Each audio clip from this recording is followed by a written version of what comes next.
Hello Stamford, I am Sarah Outen and I'm calling to you from a hillside in Scotland. Actually not just a hillside but a landslide. What you can see behind me is part of one of the landslides that I'm involved in monitoring at the moment. I'm not normally monitoring landslides, but COVID has changed the scope of my work.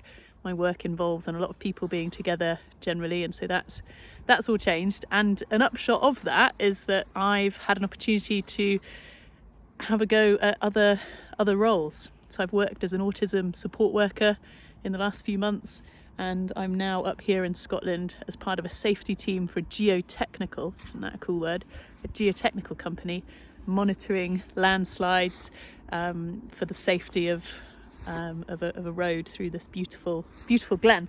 So what has my journey been since leaving school? I left Stamford in 2003, so I've now been alive for as many years as I was old when I left Stamford, so I'm basically coming up to 36. I thought that I would go into the army. I had an army scholarship and I planned that I would go to university and fly helicopters. But that all changed because of an injury. And so after a gap year of work and travel and a degree in biology at Oxford with lots of rowing on the side, I have had a career based on adventure and exploration over the last 10, 11, 12 years. The foundation of sort of big journeys and the storytelling and sharing that's gone with them.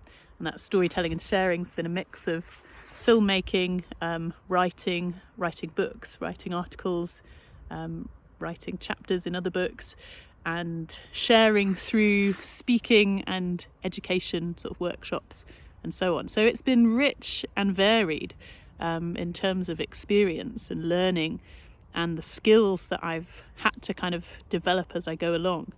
And the people that I've met along the way, the communities and so on that I've been a part of in this space. What's it like being a woman in this space? Well, I don't have experience of being another gender in this space. I can only speak from kind of my experience, I suppose. The field of adventure and exploration has traditionally been a very male-dominated one, and certainly in terms of sponsorship and storytelling within the media, it is still very heavily biased towards men. It's, pick up any newspaper and the sports pages are mostly blokes. On mainstream television, the adventure programs are mostly ex-army bearded blokes or celebrities. If there's women involved, they're generally just celebrities. So being in that space has been frustrating at times for seeing very clearly that disparity in kind of equality of coverage and support, and trying to kind of push against it and realising that, well, it's part of a bigger system that doesn't really change. It won't change until it realises it has to change. One of the really important things in that adventure storytelling space for improving that balance of genders is social media, because we've suddenly got platforms where everybody can share what they're up to. And I think that's been really important, because often the portrayals within the media are hyperbolized. So Bear Grylls dangling off a rope, eating a snake, it's all very extreme and hyped up, whereas it doesn't need to be big and extreme and hyped up to be adventurous. And it actually creates a real distortion of what's actually going on, because there's plenty of non-male people doing really interesting journeys, big, small, everything in between. So there have been some sort of perceived limitations at times where I'm pretty confident that if my name had not been Sarah Outen, if my name had been Samuel Outen or something, that I probably would have got more funding or more coverage or whatever. And that's an interesting thing to consider. the sort of wider prejudices and so on. But it's been a kind of a creative space at times as well. So, for example, in making the film of my round the world journey, where I rode and cycled and kayaked around the world, we had various interest from TV commissioners and production companies at different times, before, during and after the journey, but nobody ever making a commitment to it. And the positive part of that was that I made the film by creating a team of independent kind of creatives, and so we had creative control and were able to make the film in the way that we wanted. And we've shared it widely, and it's done really well at festivals and so on, and I learnt huge amounts in that process of sort of having to learn what was going on and how to make a film. So there's definitely positives there as well. What does International Women's Day mean to me? Well, unfortunately, International Women's Day reminds me that we still have such a lot of imbalance in the world in terms of gender, and that's not just between men and women either, other genders too, and even more so, in fact. So it reminds me of that kind of inequality and the need to come together and really work to support each other and sort of help each other up, I suppose, groups that are less equal than others, so to speak, and speak out against injustice as well. Call out injustices, be they gendered or otherwise, because it can make a difference.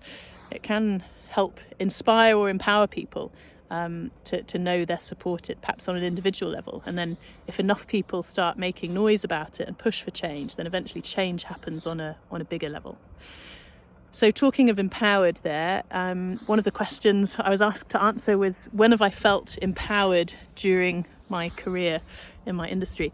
Well, I suppose being way out to sea and knowing that I put together a sort of a journey and a team and made that happen, that was empowering on the one hand, and knowing that I'd sort of crossed a continent or journeyed around the world, that's pretty cool to see on a map, and that feels empowering. But I think it's more of a sort of on a personal level, really.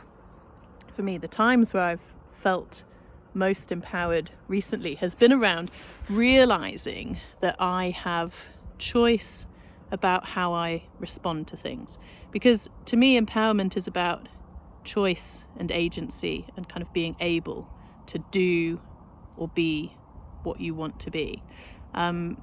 And realizing that actually I have the power to choose how I respond and react. It's not about other people. That has been empowering to me. And in the context of my journey with mental health, I've really struggled at times in my adult life. There's been some really dark, despairing times that have felt pretty hopeless and very, very painful.